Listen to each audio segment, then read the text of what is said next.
तो गाइस आज हम इस वीडियो में बात करने वाले हैं आइटम मास्टर की। ठीक है, आइटम मास्टर भी हमारा कैटेगरी मास्टर की तरह होगा, सेम फॉर्म होगा, सेम टाइप की हम लिस्ट इसमें डिस्प्ले कराएंगे, साथ ही साथ सेम टाइप के हम प्रोडक्ट फंक्शनलिटी इसमें ऊपर इम्प्लीमेंट करेंगे। तो ठीक है, तो आइटम मास्टर स्टार्ट करने से पहले सबसे पहले मैं आज अपने जो आप ऊपर मेन्यूज़ आ रहे हैं इनको यहाँ से हटा देता हूँ, क्योंकि इनकी हम रिक्वायरमेंट नहीं है इसमें। अपनी एप्लीकेशन के अकॉर्डिंग इन मेन्यूज़ को मैं आज इसमें मॉडिफाई करता हूँ। ठीक है, तो हम चलते हैं अपने विजुअल स्टूडियो के अंदर। तो हम चलते हैं अपने लेआउट पेज की तरफ। से व्यू के अंदर, शेड के अंदर लेआउट पे जाके, तो यहाँ पे हम वापस अपने हेडर, जो हमारा टॉप हेडर है, टॉप नेव वाला, उस डिव के अंदर आते हैं। देन उसके बाद मैं यहाँ पे जो भी है सब मेन्यूज डैशबोर्ड के उनको हटाता हूँ, साथ के साथ एरो इसको हटाता हूँ यहाँ से, एरो वाले स्पैन को।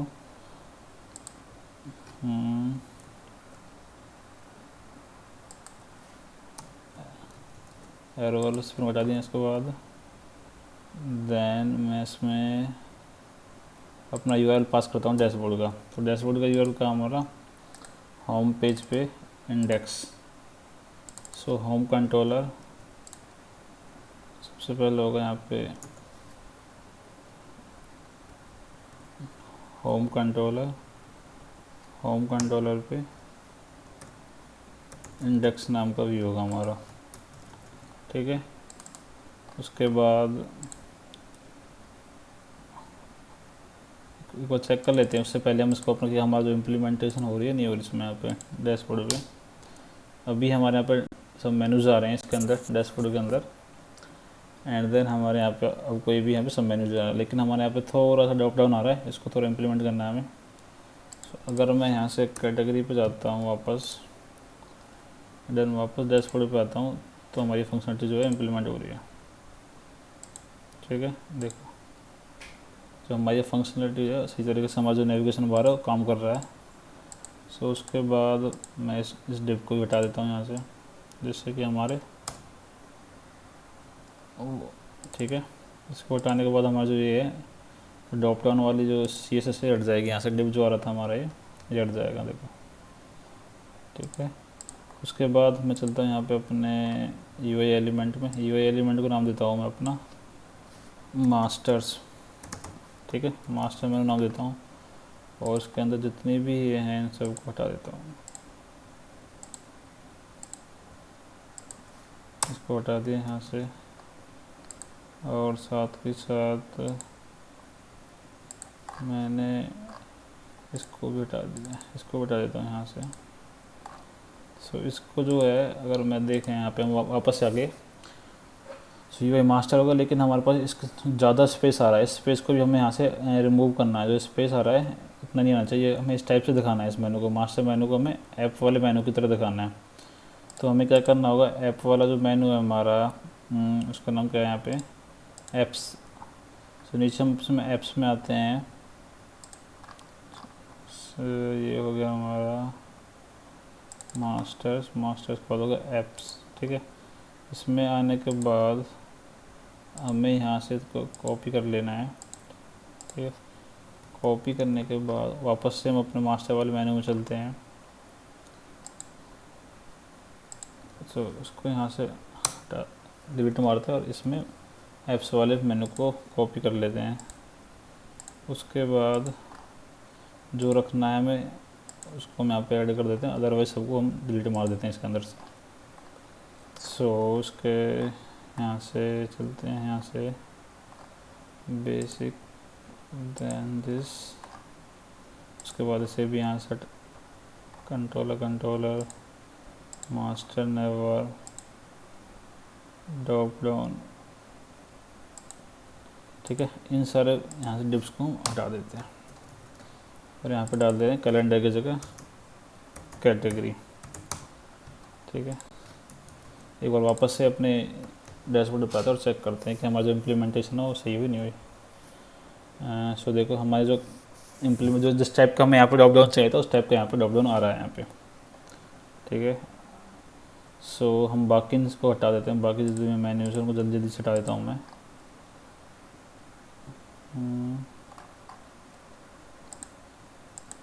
दैन इसको भी, ठीक है, इनको यहाँ से हटा देता हूँ,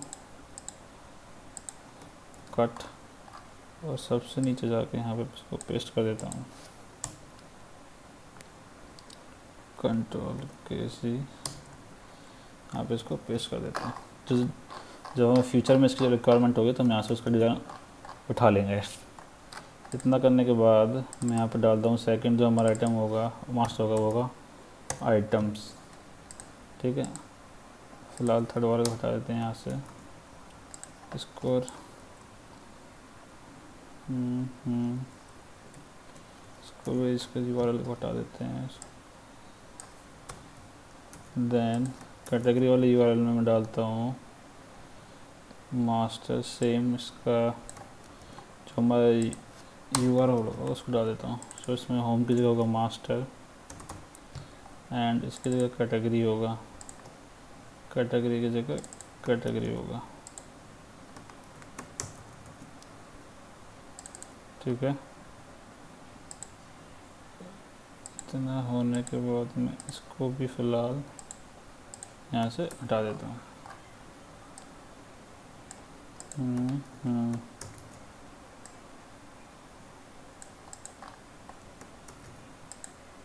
ठीक है, पेज को रिफ्रेश करते हैं। जो हमारे जो हमें मेन्यूज चाहिए उनको हमने ऐड कर दिया है। इन फ्यूचर में जो जो हम पेज जिसका ऐड करते रहेंगे अपने प्रोजेक्ट के अंदर, यहाँ पे उसके मेन्यूज यहाँ पे ऐड करते रहेंगे। सो कैटेगरी पे आ गया कैटेगरी वाला, एंड डैशबोर्ड पे आ गया हमारा डैशबोर्ड, ठीक है। तो आज हम अपना आइटम वास्ते आइटम मास्टर को इम्प्लीमेंट करते हैं। तो सबसे पहले हम वापस चलते हैं अपने मास्टर कंट्रोलर के अंदर। इन सारे कंट्रोलर को भी, जो भी एक्शन रिजल्ट हैं, इनको एक जगह रखते हैं। तो उसके लिए मैं यहाँ पे एक रीजन ऐड कर लेता हूँ, ठीक है। इसको देता हूँ मैं कैटेगरी मास्टर नेम, ठीक है। और इन सभी कोड को उठा के यहाँ से इसके अंदर डाल देता हूँ, ठीक है। देन उसके बाद यहाँ से इसको बंद कर देते हैं, ठीक है। नीचे हम एक और रीजन ऐड करते हैं। रीजन ऐड करने का तरीका होता है हैज़, देन उसके बाद रीजन, ठीक है। ये तरीका होता है इसमें। इसमें हम आज ऐड करने वाले आइटम, ठीक है, आइटम मास्टर।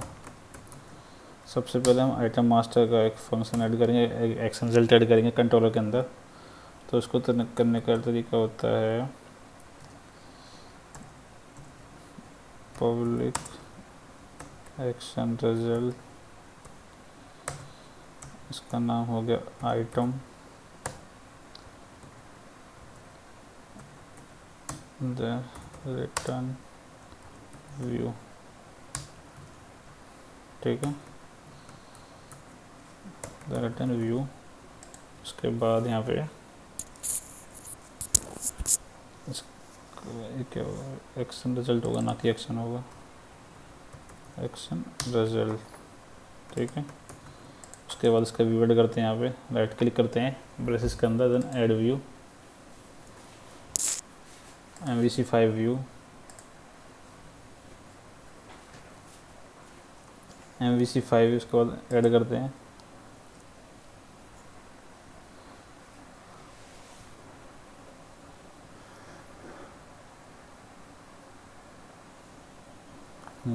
तो यहाँ पे जो हमारा जो व्यू है वो वहाँ पे ऐड हो जाएगा इस तरीके से, ठीक है।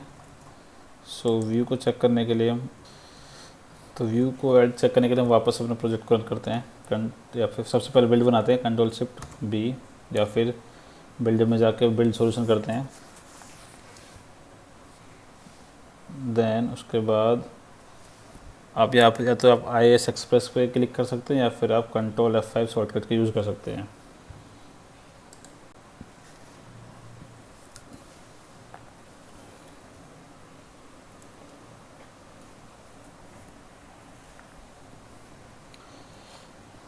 जो हमारा आइटम मास्टर का जो व्यू है वो यहाँ पे ऐड हो चुका है, सेम कैटेगरी की तरह है। तो हम अब जो कैटेगरी का डिज़ाइन होगा यहाँ पे, जो भी डिज़ाइन है अपना कैटेगरी का यहाँ पे, उसको हम अपने आइटम मास्टर के अंदर सेम यहाँ पे कॉपी कर लेंगे, जो भी हमारा आइटम मास्टर का होगा। सो यहाँ पे हम उसे कॉपी कर लेंगे, ठीक है। यहाँ पे हम उस डिज़ाइन को कॉपी कर लेंगे। साथ ही साथ में इस आइटम के क्लिक पे हम आइटम मास्टर पे जो रिडायरेक्ट हो जाए उसका यहाँ पे सबसे पहले मैं एक URL ऐड कर देता हूँ लेआउट पे जाके। तो मैं लेआउट पे गया, देन उसके बाद आइटम के URL पे मैं ऐड कर देता हूँ /master then item /item sorry, ठीक है। इतना करने के बाद जो हमारा जो URL है वो यहाँ पे ऐड हो गया आइटम मेन्यू क्लिक पे। जब मैं आइटम पे क्लिक करूँगा तो मैं आइटम पे डायरेक्ट हो गया, देन उसके बाद कैटेगरी पे डायरेक्ट हो गया, ठीक है। अब हमें क्या करना है कि हमें सेम इस टाइप का ही फॉर्म वहाँ पे क्रिएट करना है आइटम के अंदर। तो मैं इसके डिज़ाइन को यहाँ से कॉपी कर लेता हूँ, ठीक है। तो वापस से चलते हैं हम अपने कैटेगरी के ऊपर, कैटेगरी के व्यू पे। उसके बाद मैं यहाँ से इन दोनों डिव्स को कॉपी कर लेता हूँ, आइटम पे आके यहाँ पे उन्हें पेस्ट कर लेते हैं। उसके बाद कैटेगरी की जगह पे आइटम ऐड कर देता हूँ, देन नेम हो गया यहाँ पे आइटम का नेम। कैटेगरी फॉर्म को मैं कहता हूँ आइटम फॉर्म, ठीक है। उसके बाद चेक बॉक्स भी रहेगा हमारे यहाँ पे, देन आइटम फॉर्म हो गया। उसके बाद यहाँ पे आइटम जो लिस्ट होगी, आइटम जो भी होंगे हमारे पास उसकी लिस्ट होगी यहाँ पे। ये यहाँ पे आइटम नेम हो जाएगा, एंड TBL को भी आइटम रख लेता हूँ मैं, ठीक है। उसके बाद सेव, देन अपने पेज को रिफ्रेश करके देखते हैं। आइटम पे गया मैं, तो आइटम मास्टर जो हमारे यहाँ पे वो सेम उसी तरीके से हमने ऐड कर दिया UI जैसे हमारे कैटेगरी का UI है, ठीक है। इतना करने के बाद हमें सबसे पहले अब क्या करना है कि हमें सबसे पहले वो अपने डेटाबेस के अंदर आइटम मास्टर की एक टेबल क्रिएट करनी है, देन उसके बाद हमें क्रेडिट फंक्शनलिटी यहाँ पे इंप्लीमेंट करनी है। तो हम वापस से अपने डेटाबेस के अंदर चलते हैं, SQL के अंदर। देन उसके बाद मैं यहाँ पे अपने डेटाबेस को ओपन करता हूँ, इन्वेंटरी DB। उसके अंदर हमें वेब क्लास एक टेबल क्रिएट करनी है। तो टेबल क्रिएट करने का तरीका होता है क्रिएट टेबल आइटम मास्टर, या फिर आप आइटम ही रख लिए, ठीक है। देन उसके अंदर होगा हमारा ID इंट प्राइमरी की एक आइडेंटिटी कॉलम होगा, आइडेंटिटी (1), देन नेम वेर के टाइप का रखेंगे इसको हम 20 या फिर इसको 80 रख लेता हूँ मैं, ठीक है। उसके बाद एक्टिव होगा एक इंट, ठीक है। तो इसमें हमारे 3 कॉलम होंगे। देन यहाँ से हम जो हमारी टेबल जो क्रिएट हो चुकी है आइटम के नाम की, सो टेबल को चेक करने के लिए यहाँ से हम चेक करेंगे सेलेक्ट स्टार फ्रॉम ये आइटम, देन सेलेक्ट करके एग्जीक्यूट। तो टेबल हमारे यहाँ पे क्रिएट हो चुकी है। उसके बाद हम वापस अपने कोड में आते हैं और एंटिटी फ्रेमवर्क के थ्रू अपने मॉडल्स को हम अपडेट करते हैं। तो हम वापस से अपने edmx.edmx फाइल पे आप जाएंगे, inventydb.edmx, इस पर क्लिक करेंगे।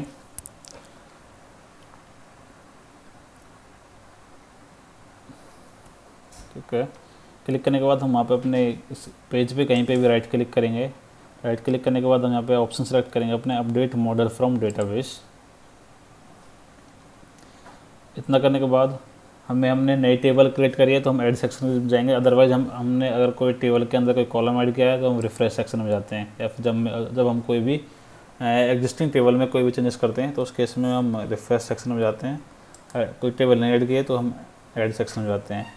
तो ऐड पे जाके DBO के अंदर आइटम्स, जो हमने कौन सी टेबल ऐड की थी नई, यहाँ पे आइटम, तो आइटम टेबल को सेलेक्ट करना है यहाँ पे। देन फिनिश, इतना करने के बाद आपको एक ऐसा पॉपअप आएगा सिक्योरिटी वार्निंग, उसको आपको ओके करना है। ठीक है, ओके करने के बाद दोबारा आपको ओके करना है यहाँ से, जितनी बार भी आए, जो भी आपको पॉपअप आए यहाँ पे उसको ओके कर देना है। ये थोड़ा आपका टाइम लेता है, कुछ सेकंड का टाइम लेता है यहाँ पे।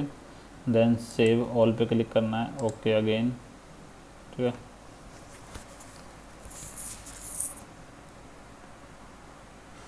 तो इस तरीके से जो आपकी जो टेबल है यहाँ पे वो हमारे एंटिटी फ्रेमवर्क के थ्रू हमारे उस डेटाबेस के अंदर यहाँ पे ऐड हो चुकी है। सॉरी, यहाँ पे हमारे कोड के अंदर शीशा यहाँ पे ऐड हो चुकी है वो। ठीक है, सो देन यहाँ पे आपको इसको बंद कर देना है। अब हमें क्या लिखना है कि हमें सबसे पहले ऐड की फंक्शनलिटी को इम्प्लीमेंट करना है। जैसे हम बंदा यूज़र यहाँ पे कोई भी यूज़र यहाँ पे सेव क्लिक करे तो आइटम जो हमारे डेटाबेस के अंदर जाके सेव हो जाए। तो उसके लिए हम वापस जाते हैं अपने कंट्रोलर के ऊपर, और जहाँ पे हमने अपने कैटेगरी के लिए कोड लिखा था वहीं पे हम वापस से अपना सेम उसी के लिए कोड लिखते हैं। तो बिजनेस लॉजिक के अंदर जाते हैं अपने सॉल्यूशन एक्सप्लोरर के अंदर बिजनेस लॉजिक। देन उसके बाद हम आई सर्विस पे जाते हैं अपने इंटरफेस पे। यहाँ जाने के बाद हम यहाँ पे दोबारा मैं यहाँ पे एक रीजन ऐड करता हूँ, हैज़ रीजन कैटेगरी नाम दे देता हूँ इसे। ठीक है, इन तीनों को उठा के मैं यहाँ पे डाल देता हूँ। ठीक है, उसके बाद हम यहाँ पे एक नया रीजन ऐड करते हैं, हैज़ रीजन, उसके बाद आइटम। ठीक है, सेम जैसे हमने कैटेगरी ऐड किया था ऐसे ही हमें आइटम को ऐड करना है। यहाँ पे इसको बंद कर देता हूँ कैटेगरी को, यहाँ पे ऐड कैटेगरी से कर देता हूँ मैं ऐड आइटम। ठीक है, इतना करने के बाद वापस हम उसी क्लास में जाते हैं जहाँ पे इंटरफेस इम्प्लीमेंट हो रहा है। तो कंट्रोल F12 करना है आपको इंटरफेस सेलेक्ट करके। देन उसके बाद वही सेम काम हमें यहाँ पे करना है, एज रीजन ऐड करा एक कैटेगरी नाम का। ठीक है, देन उसके बाद हमें कोड को कट करके इसके अंदर पेस्ट किया। ठीक है, यहाँ पे इसको यहाँ पे सेम जो कैटेगरी वाला लॉजिक को कॉपी किया, इसको यहाँ से बंद कर दिया कैटेगरी को। देन नीचे यहाँ पे हमने सेम एक और रीजन ऐड किया आइटम के लिए। ठीक है, तो आइटम रीजन में आइटम के लिए जो कोड है वो उसको हम डालेंगे, और कैटेगरी में जो कैटेगरी लिए कोड है उसको हम डालेंगे। तो यहाँ पे डालने के बाद मैं इसका नाम चेंज कर देता हूँ, यहाँ पे ऐड आइटम कर देता हूँ। ठीक है, आइटम करने के बाद मैं यहाँ पे सबसे पहले कैटेगरी की जगह आइटम एक्स टेबल डालता हूँ। ठीक है, यहाँ पे कैटेगरी की जगह भी मैं आइटम लिखता हूँ। जहाँ पे कैटेगरी वहाँ पे आपको आइटम रिप्लेस कर देना है, आइटम से रिप्लेस कर देना है। जैसे यहाँ पे कैटेगरी है, इसको भी यहाँ पे आइटम हो गया, यहाँ पे अंडरस्कोर आइटम हो गया। उसके बाद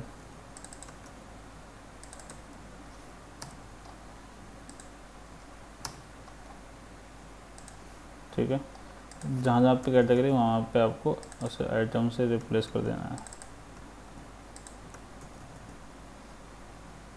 देन कैटेगरी को आइटम से रिप्लेस कर देना है। ठीक है, देन इसके सो इस तरीके से जो हमारे ऐड की फंक्शनलिटी है वहाँ पे कंप्लीट हो चुकी है। वापस से मास्टर कंट्रोलर पे जाते हैं। देन यहाँ पे जो हमने फंक्शन लिखा था अपना ऐड करने के लिए उसको कॉपी करते हैं कैटेगरी वाले फंक्शन को। वापस हम इसमें आइटम वाले पोर्शन में आते हैं, उसे पेस्ट कर देते हैं, और कैटेगरी की जगह पे हम आइटम से रिप्लेस कर देते हैं इसको, ऐड आइटम।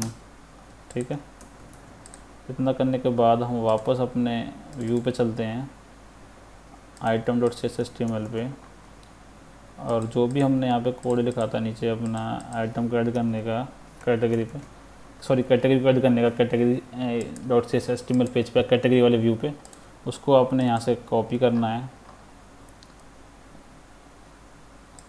ठीक है, इतने कोड को अपने यहाँ से कॉपी करना है, सेम वापस से आगे यहाँ पे पेस्ट करना है। फ़िलहाल के लिए अभी मैं लोड रिकॉर्ड को हटा देता हूँ फंक्शन को, ठीक है। आइटम फॉर्म की जगह आपको यहाँ कैटेगरी फॉर्म की जगह आपको आइटम फॉर्म से रिप्लेस कर देना है, ठीक है। आपको कुछ नहीं करना है, जहाँ पे कैटेगरी का नाम है वहाँ पर उसको आइटम से रिप्लेस कर देना है। देन उसके बाद यहाँ पे ऐड, क्या फंक्शन हमारा, ऐड आइटम। यहाँ पे आपको ऐड आइटम से रिप्लेस कर देना है। इसके आप TBL कैटेगरी हमारे पास अभी ये है नहीं, इसके फ़िलहाल के लिए से मैं कमेंट कर देता हूँ और आइटम फॉर्म डाल देता हूँ कैटेगरी फॉर्म की जगह, सेव। उसके बाद यहाँ से इसको बंद कर देता हूँ, ठीक है। तो इतना करने के बाद हम अपने आप चेक करते हैं कि जो हमारा जो फंक्शनलिटी है सही तरीके से काम कर रही है नहीं कर रही है। तो Ctrl+Shift+V बिल्ड करने के लिए सॉल्यूशन को, उसके बाद Ctrl F5 उसको रन करने के लिए, ठीक है।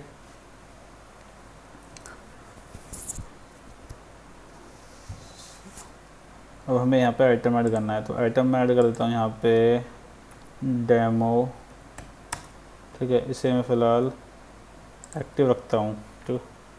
सो जब मैं सेव पे क्लिक करूँगा तो जो हमारा जो आइटम वो सेव हो चुका है, लेकिन यहाँ पे मैसेज आ चुका है, ठीक है।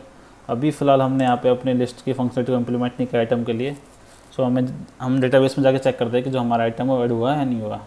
वापस से डेटाबेस के अंदर चलते हैं और इस क्वेरी को चलाते हैं, यहाँ पे एग्जीक्यूट करते हैं। सो जो हमारा आइटम है डेमो यहाँ पे आ चुका है, ठीक है। वो हमारा एंट्री हो चुका है डेटाबेस के अंदर। मैं एक और करता हूँ यहाँ पे सैम्पल आइटम, इसको मैं इनएक्टिव रखता हूँ, सेव। तो यहाँ पे डेटा आइटम हो गया, यहाँ पे ऐड हो गया हमारा आइटम। एंड वापस से डेटाबेस में जाते हैं और क्वेरी को रन करते हैं, तो हमारे यहाँ पे दूसरी एंट्री भी हो गई, तो ठीक है। तो हमारी जो इंसर्ट की फंक्शनलिटी है वो अच्छी तरीके से यहाँ पे काम कर रही है। उसके बाद हमें यहाँ पे जो लिस्ट जो दिखानी होती है, हमारी लिस्ट जो डेटा फैच करके लाना है, यहाँ पे लिस्ट वाली फंक्शनलिटी को हमें इम्प्लीमेंट करना है, ठीक है। उसके बाद हम बाकी जो हमारी एडिट और अपडेट और डिलीट की फंक्शनलिटी है उसको भी अपडेट करेंगे, ठीक है। सो हम वापस से अपने विजुअल स्टूडियो कोड के अंदर चलते हैं, सॉरी। एंड जो भी हमने सर्चिंग की फंक्शनलिटी लगाई थी यहाँ पे कैटेगरी के लिए, उसी सेम लॉजिक को हमें यहाँ पे इम्प्लीमेंट करना है आइटम के लिए। सेम लॉजिक को आपको कॉपी करना है, बस आपको वहाँ पे आइटम की कैटेगरी की जगह आइटम से रिप्लेस कर देना है। तो गेट कैटेगरी है तो इसको भी कॉपी किया, यहाँ पे इसको पेस्ट किया, उसमें इसे बंद कर दिया फ़िलहाल के लिए। कैटेगरी की जगह पे हमने यहाँ पे आइटम को ऐड कर देते हैं, ठीक है। सो Ctrl F12। तो यहाँ पे हमें एक क्लास ऐड करनी पड़ेगी नई रिस्पॉन्स के अंदर, जिसमें आइटम टाइप का जो रिस्पॉन्स जाएगा। यहाँ पे कैटेगरी टाइप हो जाएगा, तो यहाँ पे हमें आइटम टाइप का रिस्पॉन्स लेना है।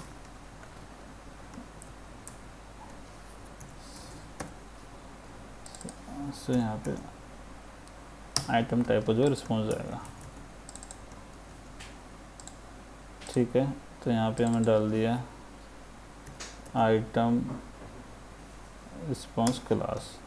कैटेगरी रिस्पॉन्स क्लास की जगह पे आपको आइटम से रिप्लेस कर देना, आइटम रिस्पॉन्स क्लास से, ठीक है।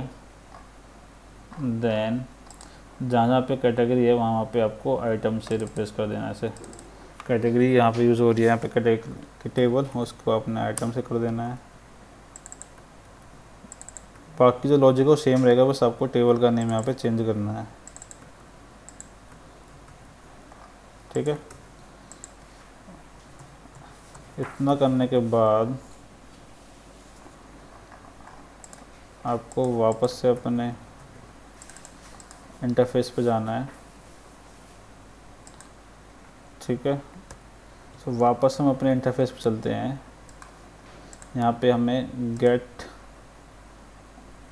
आइटम वाले कोड को यहाँ पे हमें सेम यहाँ पे इसको लिखना है। तो कैटेगरी रिस्पॉन्स की जगह आइटम रिस्पॉन्स यहाँ पे हमें करना है। हमें यहाँ पे करना item response class, get category की जगह गेट आइटम करना है यहाँ पे, ठीक है। उसके बाद हम वापस अपने मास्टर कंट्रोलर पे चलते हैं और जो फंक्शन हमने गेट कैटेगरी के लिए लिखा था यहाँ पे ये वाला, इसको यहाँ पे हम गेट आइटम के लिए लिख देते हैं, इम्प्लीमेंट कर देते हैं। सो कुछ नहीं, आपको सिंपल कॉपी पेस्ट करना है आइटम वाले कोड को, कॉपी वाले कोड को सॉरी, आइटम के लिए, और जहाँ पे भी कैटेगरी वहाँ पे हम आइटम लिख देंगे इसके केस में। तो गेट आइटम की जगह होगा गेट कैटेगरी की जगह गेट आइटम, ठीक है। एंड तो उसके बाद आपको यहाँ पे गेट आइटम आपने कॉल कर लिया। देन आप वापस से अपने व्यू पे चलते हैं, ठीक है। व्यू पे जाने के बाद सेम हमें जो कैटेगरी वाला जो कॉन्सेप्ट है यहाँ पे उसको वहाँ पे फॉलो करना है लिस्ट के लिए भी। सो आपको जो फंक्शन है लोड और कोड, उसको सेम यहाँ से कॉपी करके वापस से आपको यहाँ पे उसको पेस्ट कर देना है। और यहाँ पे आपको कैटेगरी की जगह पे आपको आइटम यहाँ पे लिखना है, देन आपको आइटम, ठीक है। और TBL कैटेगरी की जगह पे आपको यहाँ पे TBL आइटम से इसको रिप्लेस कर देना है, TBL आइटम,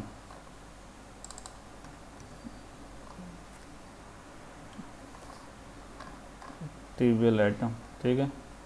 इतना करने के बाद आपको इस फंक्शन को जैसे हमने कैटेगरी में किया था डॉक्यूमेंट डॉट रेडी पे यहाँ पे आपको उसको कॉल करा देना है, ठीक है।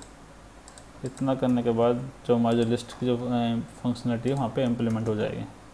देन आपको सॉल्यूशन को बिल्ड करना है, Ctrl+Shift+V, उसके बाद आपको यहाँ पे पेज को रिफ्रेश करना है।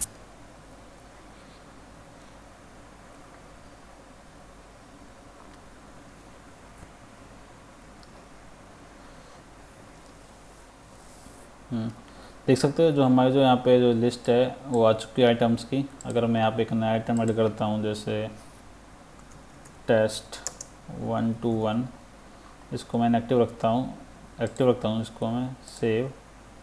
यहाँ पे हमारा आइटम जो ऐड हो चुका है, लेकिन हमारी जो लिस्ट है वहाँ पे अपडेट नहीं हुई साथ के साथ। तो इसे अपडेट करने के लिए हम वापस अपने आइटम .csshtml व्यू पे चलते हैं।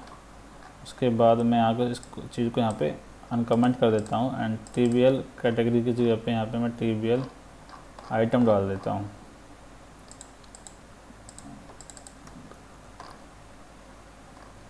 ठीक है। सो यहाँ पे मैं TBL आइटम डाल देता हूँ, ठीक है। देन सेव, उसके बाद वापस मैं पेज को रिफ्रेश कर देता हूँ,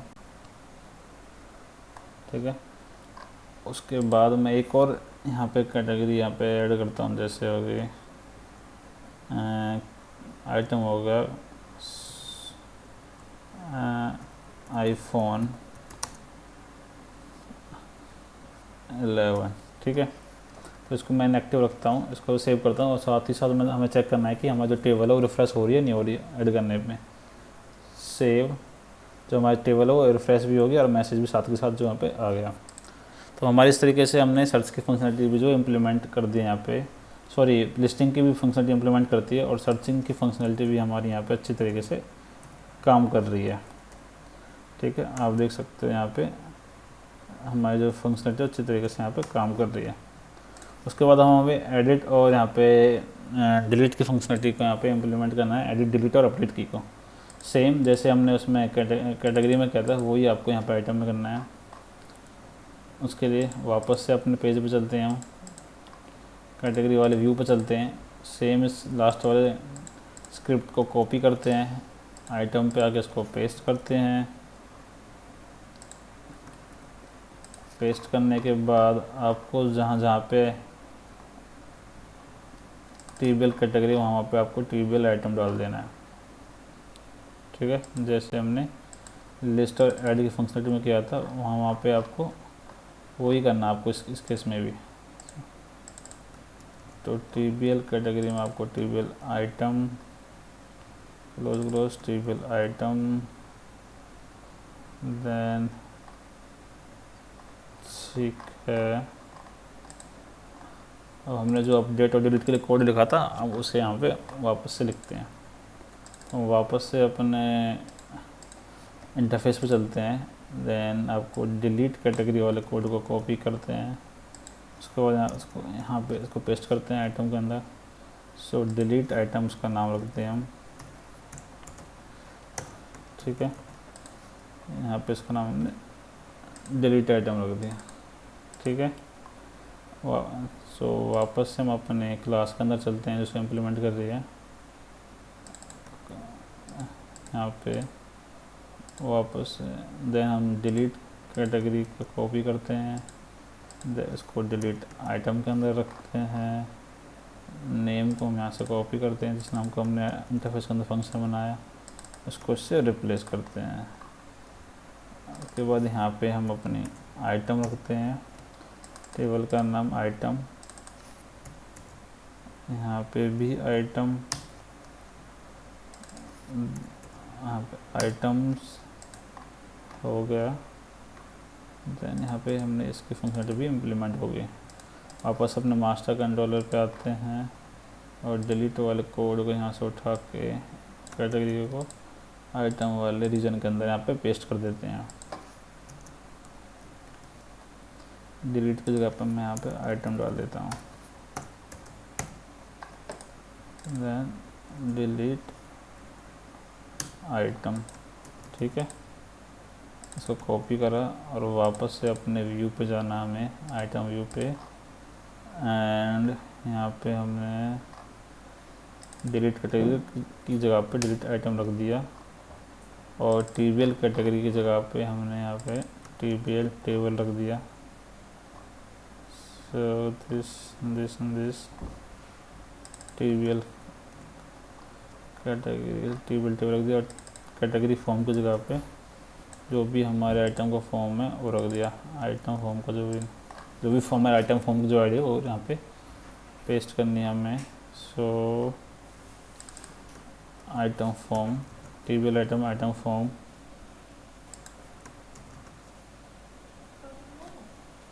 टेबल यहाँ पे आइटम फॉर्म। उसके बाद यहाँ पे ठीक है, हमने जो ऑलमोस्ट है सारी फंक्शनलिटी को यहाँ पे इम्प्लीमेंट कर दिया है। तो वापस से हम यहाँ पे चेक करते हैं कि जो हमारा जो एडिट, अपडेट और डिलीट की फंक्शनलिटी वो जो काम कर रही है यहाँ पे नहीं कर रही। देन हम अपने सॉल्यूशन को वापस से बिल्ड करते हैं, कंट्रोल शिफ्ट बी, यहाँ पे अपने पेज को रिफ्रेश करते हैं, ठीक है। इतना करने के बाद अब यहाँ पे आपको एक्शन के अंदर आना है और यहाँ पे जो हमें आईफोन 11 की जो हमारा आइटम है वो इनएक्टिव है, उसको हमें एक्टिव करना है। तो एडिट प्रोग्राम में हमारे पे स्क्रॉल हुआ, यहाँ पे नेम के अंदर आइटम का नेम आ गया, इसको मैंने एक्टिव कर दिया। देन सेव, डेटा हमारा अपडेट हो गए और यहाँ पे हमारा जो प्रोडक्ट हो यहाँ पे उसके स्टेटस भी यहाँ पे एक्टिव हो गए यहाँ पे। उसके बाद अगर मैं डिलीट की फंक्शनलिटी को चेक करता हूँ, अगर मैं टेस्ट 121 को डिलीट करता हूँ तो मैं इस पर क्लिक करता हूँ, कन्फर्मेशन मैसेज आया। अगर मैं कैंसिल करता हूँ तो हमारा कोड जो है वो डिलीट नहीं हुआ है, सेफ है। अदरवाइज मैं यहाँ पे यस करता हूँ, जो हमारा जो आइटम है वो डिलीट हो चुका है, ओके। तो हमारा जो यहाँ पे 3 आइटम है टेबल में, जो हमारा जो आइटम है डिलीट हो चुका है। वापस से मैं इसको डेटाबेस में जाता हूँ, मैं यहाँ पे चेक करता हूँ कि हमारे टेबल के अंदर जो आइटम है डिलीट हुआ नहीं हुआ। यहाँ से भी जो हमारा आइटम है वो डिलीट हो चुका है। अब मैं अपने सैम्पल आइटम को डिलीट करता हूँ यहाँ पे। सो ब्राउज़र पे गया, मैं सैम्पल आइटम को मैंने यहाँ से डिलीट किया, यस। जो आइटम है यहाँ से रिमूव हो गया। साथ के साथ हमारे टेबल में 3 जो रिकॉर्ड है फ़िलहाल, मैं यहाँ पे मैं चेक करता हूँ कि अभी फ़िलहाल कितने हैं। तो मैं वापस से अपने क्वेरी को एग्जीक्यूट करता हूँ एंड जो टेबल में जो रिकॉर्ड हमारे वो 2 हैं अभी। तो इस तरीके से जो हमें जो फंक्शनलिटी है वो सही तरीके से काम कर रही है आइटम की तरह। जैसे हमने कैटेगरी के अंदर इम्प्लीमेंटेशन की थी, सेम हमने वो अपने आइटम मास्टर के अंदर इम्प्लीमेंटेशन की है। तो अगर मैं डैशबोर्ड पे जाता हूँ, यहाँ पे जो हमारा जो नेविगेशन बार है वो भी अच्छी तरीके से यहाँ पे काम कर रहा है, ठीक है। तो इस तरीके से आप यहाँ पे आइटम मास्टर कोई जो फंक्शनलिटी आपको इस तरीके से यहाँ पे इम्प्लीमेंट करनी है। तो ठीक है दोस्तों, इस वीडियो में फ़िलहाल इतना ही। अगर आपको वीडियो पसंद आई है तो वीडियो को लाइक ज़रूर करें। धन्यवाद।